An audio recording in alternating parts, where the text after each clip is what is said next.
Oke guys, assalamualaikum warahmatullahi wabarakatuh. Salam otomotif ya teman-teman. Saya mau minta maaf ya teman-teman untuk teman-teman yang kemarin-kemarin sempat komen apa gimana gitu kan. Pokoknya saya baru bisa balasin satu persatu ya kemarin tuh ya. Kenapa abang susah nggak ngonten lagi? Bukannya nggak ngonten ya teman-teman ya. Kerjaan saya di sini banyak ya. Belum nggak selalu harus megang HP, nggak selalu harus di videoin ya teman-teman. Soalnya kan kadang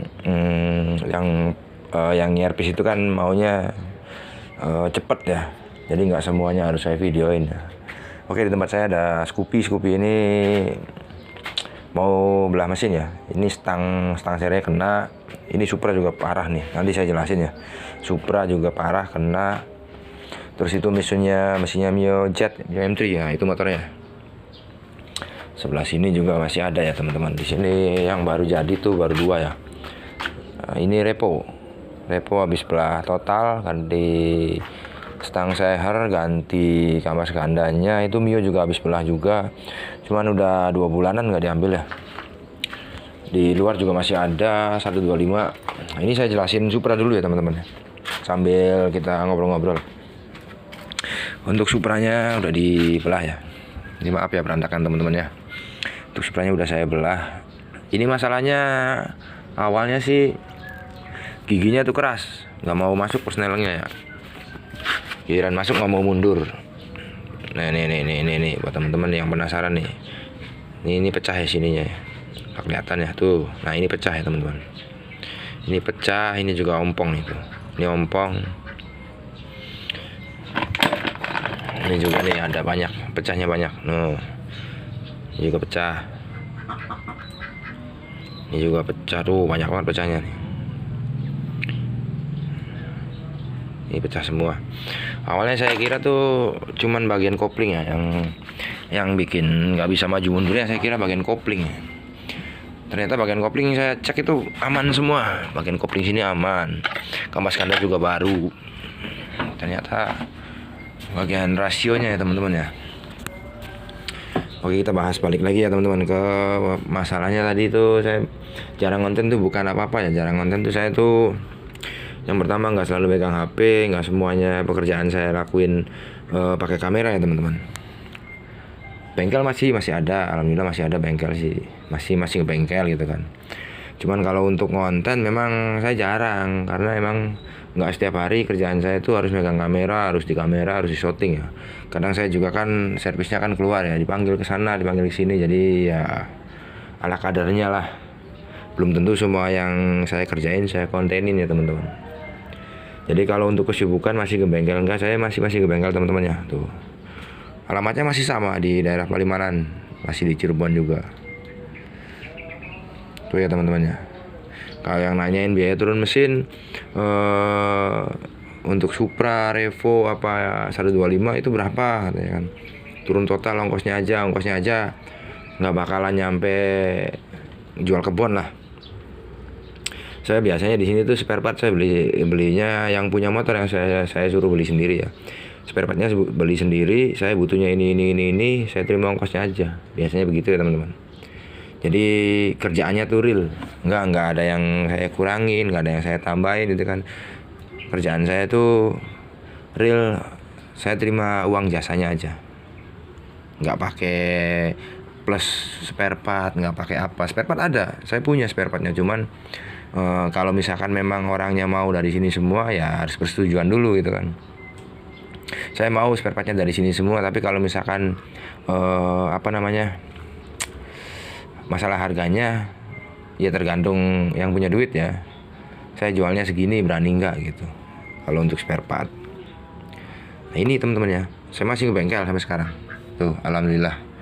Di sini 2, di sebelah kanan saya juga 2, di belakang saya ada 2, di belakang dekat saya juga ada 1. Alhamdulillah sih masih ke bengkel. Yang mau datang, yang mau silaturahmi, nggak apa-apa, sok-sok aja. Mio injeksi juga masih. Untuk Mio injeksi masih, alhamdulillah udah berapa bulan ya. Saya Mio injeksi itu masih normal ya. Nanti saya spillin Mio injeksinya.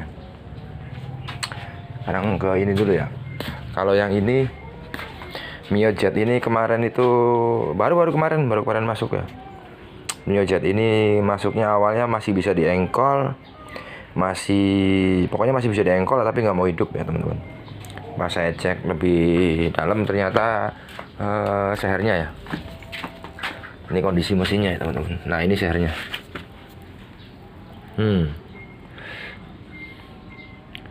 Sehernya begini ya. Ringnya juga udah mendem semua. Kalau untuk M3 kan dia tipe di hasil ya teman-teman. Jadi saya nggak berani ya kalau misalkan langsung di quarter, karena emang nggak bisa juga sih kalau di hasil. Paling saya nyuruhnya beli blok, kalau nggak beli blok ya tanam boring aja. Ini kasus Mio M3 nya. Kalau Scoopy udah jalan, dari awal juga udah jalan, cuman bunyi tek gitu kan. Oke, saya spill Mio nya dulu lah. Nah itu Mio saya tuh. Ini yang tipe sporty ya teman-teman. Ini sporty 2005 tuh. Sporty 2005. Ini masih ada kodenya nih. Masih ada kode Stanley-nya. Ini masih orinya nih. Masih ori bawaannya. Yang enggak ori itu dalamannya nih. Ini enggak ori. Udah pecah lagi. Speedometer pakai punya Smell. Untuk mesinnya alhamdulillah nggak pernah ada kendala sama sekali. Ini sengaja ya saya baut ya, soalnya kadang-kadang saya suka ngecek injektornya, soalnya injektornya pernah patah untuk soket injektornya. Nah soket injektor sininya nih suka patah tuh. Jadi rangka nggak ngerubah, cuma ngerubah mesin ini aja nih. Ini pakai punya X-Rid.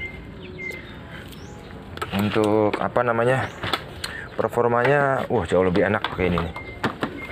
Injection pakai ini ya, pakai X-Rid, jauh lebih dapat. Susah lagi sebentar ya teman-teman ya. Kita naikin dulu motornya.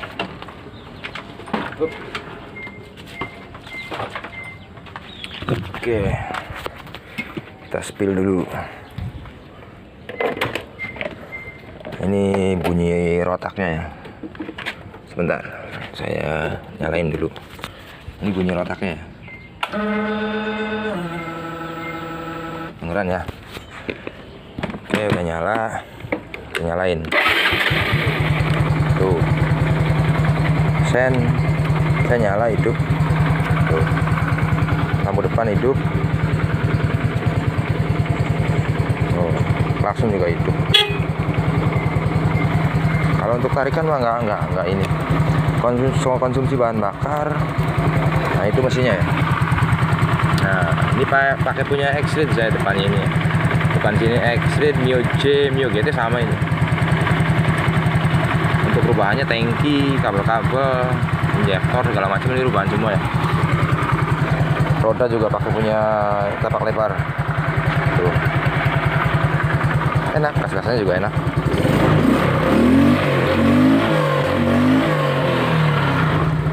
Udah nggak ada berebet-berebetnya. Kalau buat ini ya, kalau konsumsi bahan bakar termasuknya jauh irit, lebih irit. Biasanya saya tuh berapa ya, 35 kilo lah, paling 35 kilo sampai 40 kiloan lah sehari itu dipakainya segitu. Kadang-kadang 10.000 juga nggak habis kalau buat ini ya, pemakaian standar, maksudnya antar jemput istri, balik lagi ke bengkel, antar jemput anak gitu kan. 10 kilo saya pakai setiap hari itu. 10 kilo, 40 kilo. Alhamdulillah nggak nyampe habis-habis banget. Konsumsinya bagus, bahan bakarnya juga nggak habis-habis banget. Irit. Kemarin juga ada yang pernah nanyain ya, untuk bikin injeksi kayak gini ongkosnya berapa gitu kan. Sebenarnya saya bukan spesialis ya, ini tuh tipe motor ini tuh sengaja saya bikin tuh biar ini ya, biar saya ngerasa main Mio itu nggak boros.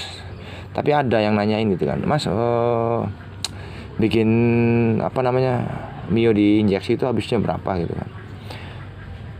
Saya total habisnya aja udah 2.600.000 ini tuh. Itu barangnya bukan barang baru semua ya. Kabel-kabelan, terus throttle body sampai segala macem itu bukan baru semua ya. Mesin-mesin itu dapat dari copotan semua, itu habisnya 2.600.000. Udah sama pelek tapi depan belakang. Terus kalau nanyain ongkosnya berapa ya saya nggak tahu ya teman-teman ya. Mungkin teman-teman ada yang tahu ongkosnya berapa gitu, ada pernah ngalamin bikin kayak gini, ini habisnya segini, ongkosnya segini, boleh komen-komen gitu kan. Soalnya saya nggak pernah tahu sih ongkosnya habis berapa. Saya bikin injeksi baru sekarang, baru motor saya sendiri. Tuh, oke teman-teman ya. Jadi motor yang Mio yang diinjeksinya masih ada, dan ini nggak bakal pernah dijual ya teman-teman. Motor ini ya. Ini prototype tipe sporty tapi memang buat sendiri ya, bukan buat jual beli ya. Ini untuk referensi saya sendiri teman-teman. Oke teman-teman ya, mungkin segitu aja videonya. Yang tahu harga ongkosnya berapa, terus ada yang mau main juga sini, silakan, nanti alamatnya bisa barangkali dekat, bisa saya iniin alamatnya. Oke teman-teman ya, terima kasih banyak. Assalamualaikum warahmatullahi wabarakatuh. Semoga sehat selalu. Salam otomotif.